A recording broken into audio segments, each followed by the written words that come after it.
Subscribe कीजिए Urdu for all को और बेल आइकन पर क्लिक करें लेटेस्ट वीडियोस के लिए। अस्सलाम वालेकुम दोस्तों, मेरा नाम साकिब अब्बासी है और आप उर्दू फॉर ऑल देख रहे हैं।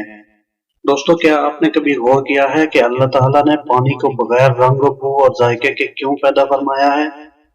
अगर नहीं तो आज की इस वीडियो में मैं आपको यही बताने लगा हूँ। फ्रेंड्स, अगर परवरदिगार पानी को एक मखसूस रंग अता फरमा देता तो वो सारी अशिया जिनकी बकाव परवरिश में पानी का अजीम किरदार है वो सब की सब एक ही रंग की होती। और अगर अल्लाह ताला पानी को एक मुकर्रर जायका अता कर देता तो खाई जाने वाली तमाम सब्जियां एक ही जायका रखती, क्योंकि पौधों की अफजाइश इसी पानी से मुमकिन है।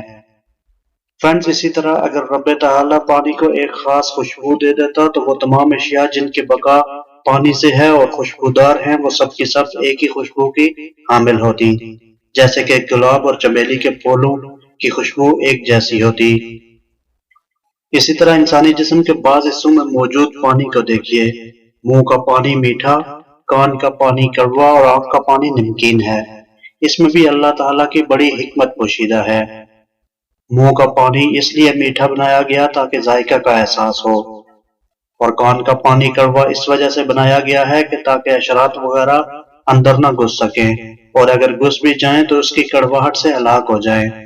और आंख का पानी नमकीन इसी वजह से बनाया ताकि बैक्टीरिया और जरासीम से बचाव का एक मजबूत निजाम मौजूद हो। फबिअय्यि आलाइ रब्बिकुमा तुकज़्ज़िबान, और तुम अपने रब की कौन कौन सी नेमत को झुटलाओगे। उम्मीद करता हूँ फ्रेंड्स आपको ये मालूमात जरूर पसंद आई होंगी।